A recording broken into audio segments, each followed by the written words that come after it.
Week 10 of the NFL season begins tonight with the Colts and the Titans, and this is a brand new Kickoff with Kelly.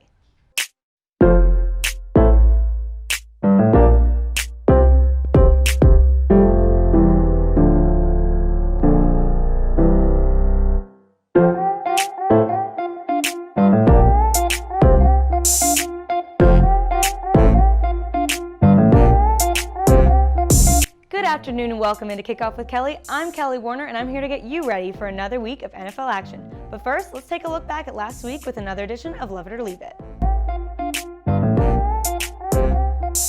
Buffalo fans were loving the Bills after their huge day at home. Josh Allen lost his grandmother on Saturday and had to play the next day, and had probably his best game all season. Going 31 of 38 for 415 yards and 3 touchdowns, he became the first quarterback in the Super Bowl era with 400-plus passing yards, 3 touchdowns, and no interceptions, and a passer rating of 130 or better in multiple games in a single season.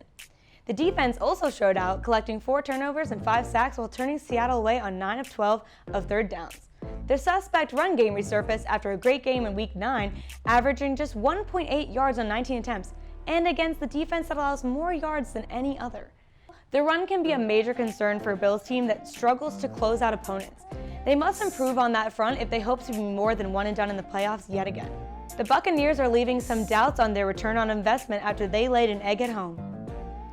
Prior to Sunday, Tom Brady had never been swept by a divisional opponent in his career, and he had never suffered a 35-point defeat.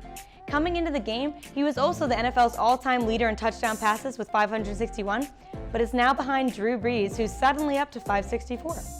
With the money spent on this team in the offseason, you expect not to be swept by your top divisional rival, and especially not lose 38-3 when a garbage time field goal was the only thing saving you from being completely shut out.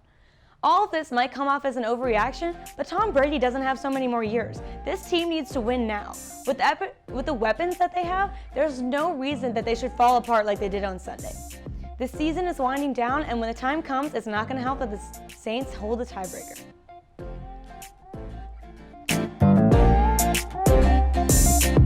The Titans snapped their 2-game losing streak with a win against Chicago and retained their spot atop the AFC South, and created a bit of space between them and the Colts, who lost to the Ravens.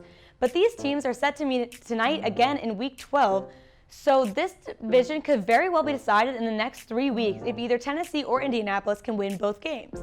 Despite being 5-3, it's getting harder to buy into the Colts because their record has been built on a shaky foundation, with victories over winless Jets, 2-win Bengals, 3-win Vikings, and the Lions, and they looked laughable against the Ravens. I think these two may split in these coming matchups, but the Titans definitely strike the first blow. Moving on to this week, let's take a look at Sunday with this week's can't-miss matchups. Even though Drew Brees and Tom Brady faced off last Sunday, the best QB battle of the weekend was between Tua Tagovailoa and Kyler Murray. But even after the numbers Kyler put up, they still couldn't beat the Dolphins. The offense was there for the Cards, but the defense was concerning. Many critical errors gave the Dolphins momentum, and the defense is just overall inconsistent. Going against this Bills team that just picked apart the Seahawks, you're going to have to be a lot better. I think this will be a close one, but I'm choosing the Bills to win.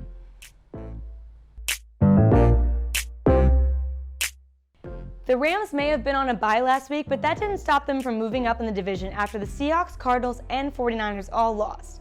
As things stand, the Rams, Cardinals are both 5-3, but the Rams remain behind them due to an 0-1 record in the division, while Arizona sits at 2-0.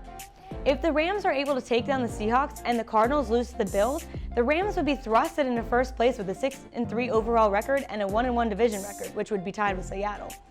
It's a tall order, but it's well within the realm of possibilities for the team. The Rams may be at home and have all that on the line, but I just can't see the Seahawks not bouncing back after that loss. We've kicked off and now it's time to cash out. This is where I'll give you my locks of the week. First off, the Dolphins covering -2.5 against the Chargers. Then, the Ravens covering -7 against the Patriots. And finally, Raiders-Broncos over 51 total points.